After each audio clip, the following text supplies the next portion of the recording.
असलामुअलैकुम मेरे वीर ते वीरनियों की हाल जे थोड़ा माशाअल्लाह तुसी ठीक ठाक ते खैरियत नाल होवोगे। मेरी दुआ है थानू। लो जी असी करदे पे सी कपड़ियां दी सिलाई ते ए कटिंग दामन डिज़ाइन मैं लैके आई सी बाज़ारों, क्योंकि एक ही पूरा पैकेट मिल गया सी। नाल मिलिया सी ए डिज़ाइनिंग वास्ते बरीक कपड़ा,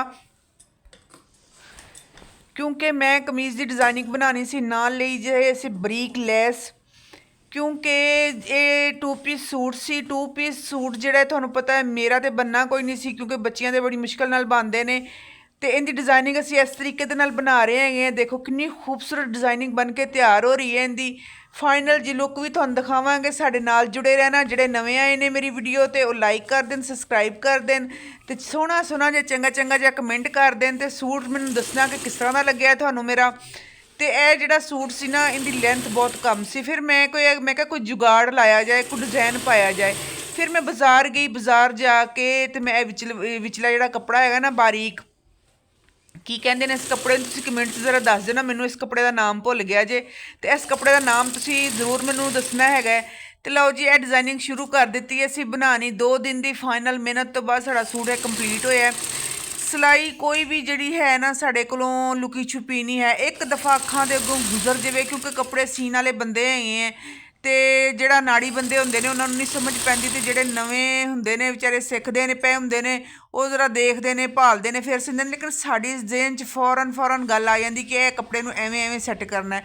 तो लो जी, इनकी डिज़ाइनिंग इस तरीके नाल कुछ दामन दी तैयार हुई है। माशाल्लाह बड़ा ही खूबसूरत डिज़ाइन बनया है, बड़ा ही खूबसूरत लग रहा है सूट तैयार हो के।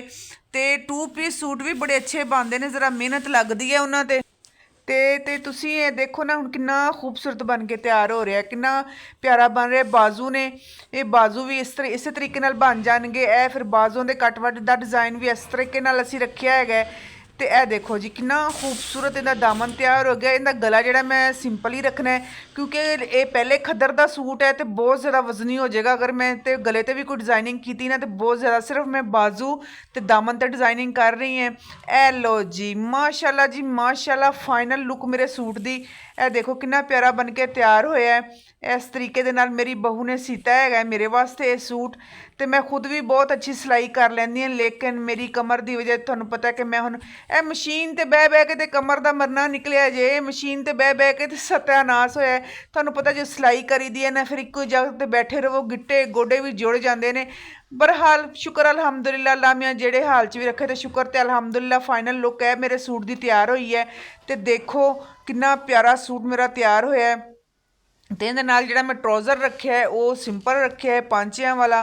तो यह कमीज़ के बाजू ने जी इस तरीके दे नाल डिज़ाइन बनया है। देखो गला मैं बिल्कुल सिंपल रखा है। मैं इहदे ते कोई मसलन कि लैस कोई चीज़ नहीं लगाई।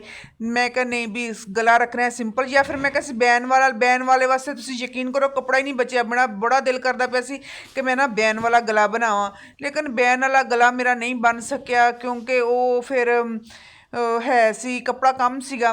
ए देखो इस तरह के मैं पांचे रखे ने। इहदे ते जोड़ भी पिया है।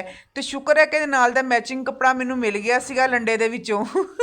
हाँ जी, जिहड़ी सच है सच ही कहना है। उत्थे मसलन कि लंडे दे विचों पीस मिलते ने, नवें पीस, वो जाके ले आओ, वो मिक्स करो नाल बनाओ मज़े दे नाल, अपने कपड़े पाओ।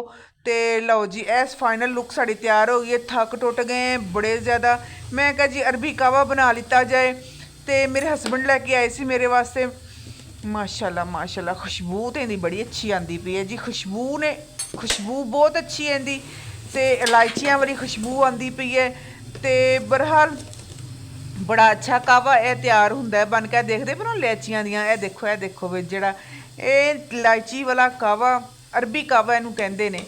तो बड़े मज़े का बन के तैयार होंदा है। गर्मियां का लैके आए सी, मैं कहा गर्मियां तो मैं पीना कोई नहीं, ना होए कि अगे मेरा BP हाई होंदा तो होर हाई हो जाए। अज मेरा गला भी काफ़ी ख़राब हो रहा सीगा, तो थकावट भी बहुत ज़्यादा हो गई बैठिया। कपड़े तो मेरी नूंह ने सीते, लेकिन थक मैं गई ही है उनके वल देख के, क्योंकि कल की बेचारी मेहनत करती पई है। एक बंदा उठदा सालन रोटी वास्ते, दूसरा आ जाता, दूसरा उठदा तीसरा आ जाता।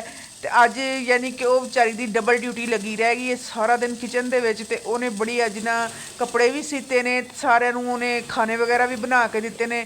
तो बहरहाल इत्थे असीं मैं कहा कावा तैयार कर लीए, पी लीए, तो इंजॉय करिए कावे नूं। ਇਸ ਤਰ੍ਹਾਂ ਕਰਕੇ ਜਿਹਦੇ 'ਚ 1 ਚਮਚ ਪਾ ਲੈਣਾ ਜੇ ਇਹਦਾ ਕਾਵੇ ਦਾ, ਅਰਬੀ ਕਾਵੇ ਦਾ ਜਿਹੜਾ ਪਾਊਡਰ ਹੈ ਇਹ ਵਾਲਾ ਡਾਲ ਦੇਣਾ। ਤੇ ਅੱਧਾ ਕੁ ਚਮਚ ਮੈਂ ਚੀਨੀ ਦਾ ਪਾਵਾਂਗੀ, ਜ਼ਿਆਦਾ ਚੀਨੀ ਮੈਂ ਇਹਦੇ 'ਚ ਇਸਤੇਮਾਲ ਨਹੀਂ ਕਰਾਂਗੀ ਕਿਉਂਕਿ ਮੈਂ ज़रा ਵੈਸੇ ਵੀ ਚੀਨੀ ਤੋਂ ਪਰਹੇਜ਼ ਕਰ ਰਹੀ ਹਾਂ ਅੱਜ ਕੱਲ੍ਹ। ਤੇ ਕਿਉਂਕਿ ਜਿਗਰ ਦਾ ਵੀ ਕਾਫੀ ਮੇਰਾ ਇਸ਼ੂ ਹੈ, ਮਸਲਾ ਹੈ, ਜਿਹਦੀ ਵਜ੍ਹਾ ਤੋਂ ਨਾ ਡਾਕਟਰ ਕਹਿੰਦੇ ਨੇ ਕਿ ਤੁਸੀਂ ਪਰਹੇਜ਼ ਕਰੋਗੇ ਤੇ ਠੀਕ ਰਹੋਗੇ, ਨਹੀਂ ਤਾਂ ਮਰ ਖੱਪ ਜਾਵੋਗੇ। ਤੇ ਲਓ ਜੀ ਫਿਰ ਇੱਥੇ ਅਸੀਂ ਅੱਧੀ ਕੁ ਚਮਚੀ ਚੀਨੀ ਦੀ ਪਾ ਦਿੱਤੀ ਤਾਂ ਕਿ ज़रा ਟੇਸਟ ਹੈਗਾ ਨਾ ਉਹ ਥੋੜ੍ਹਾ ਜਿਹਾ ਨਾ ਹੋ ਜਾਵੇ ਚੇਂਜ। ਇਹ ਨਾ ਹੋਵੇ ਕਿ ਮੈਨੂੰ ਫਿਰ ਚੰਗਾ ਹੀ ਨਾ ਲੱਗੇ, ਪੀਤਾ ਹੀ ਨਾ ਜਾਵੇ।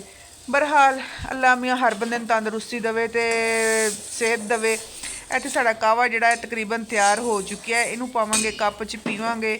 ਤੇ ਤੁਸੀਂ ਜਿਹੜੇ ਭੈਣ ਭਰਾ ਨਵੇਂ ਆਏ ਹੋ ਮੇਰੀ ਵੀਡੀਓ ਤੇ ਪਲੀਜ਼ ਲਾਈਕ ਕਰ ਦੇਣਾ, ਸ਼ੇਅਰ ਕਰ ਦੇਣਾ, ਕਮੈਂਟ ਕਰ ਦੇਣਾ। ਸ਼ੇਅਰ ਤਾਂ ਖੈਰ ਕਿਸੇ ਨੇ ਵੀ ਨਹੀਂ ਕਰਨੀ, ਮੈਨੂੰ ਪਤਾ ਹੈਗਾ, ਤੇ ਸੋਹਣੇ ਸੋਹਣੇ ਕਮੈਂਟ ਤੇ ਕਰ ਦੇਣਾ। ਲਓ ਜੀ ਅਸੀਂ ਇੱਥੇ ਕੱਪ ਫੜ ਲਿਆ ਜੇ, ਸੋਹਣਾ ਜਿਹਾ ਲਾਲ ਜਿਹਾ ਕੱਪ ਫੜ ਲਿਆ ਜੇ। ਇਹਦੇ ਨਾਲ ਹੁਣ ਇੱਥੇ ਛਾਣ ਲੈਂਦੇ, ਇਹਨੂੰ ਪੀਵਾਂਗੇ, ਇੰਜੋਏ ਕਰਾਂਗੇ। ਤੇ ਇਹ ਲਓ ਜੀ ਕਾਹਵਾ ਹੋ ਗਿਆ ਜੇ ਸਾਡਾ ਤਿਆਰ। ਤੇ ਥੋੜ੍ਹਾ ਜਿਹਾ ਕਾਹਵਾ ਬਚ ਵੀ ਗਿਆ ਹੈਗਾ, ਉਹਨੂੰ ਰੱਖ ਦਾਂਗੇ, ਬਾਅਦ ਦੇ ਵਿੱਚ ਫਿਰ ਪੀ ਪੂ ਲਵਾਂਗੇ ਕਿਉਂਕਿ ਬੜਾ ਮਜ਼ੇਦਾਰ ਬਣ ਕੇ ਤਿਆਰ ਹੋਇਆ। ਮੈਂ ਥੋੜ੍ਹਾ ਜਿਹਾ ਪਹਿਲੇ ਚੈੱਕ ਕਰ ਲਿਆ ਸੀ, ਮੈਂ ਕਿਹਾ ਜੇ ਚੰਗਾ ਬਣਿਆ ਤੁਹਾਡਾ ਵੀਡੀਓ ਸ਼ੇਅਰ ਕਰਨੀ ਤੇ ਨਹੀਂ ਤੇ ਕਰਨੀ। ਲਓ ਜੀ ਹੁਣ ਇਜਾਜ਼ਤ ਚਾਹੁੰਦੇ, ਤੁਹਾਡੇ ਕੋਲੋਂ ਦੁਆਵਾਂ ਯਾਦ ਰੱਖਣਾ। ਅੱਲਾ ਹਾਫਿਜ਼।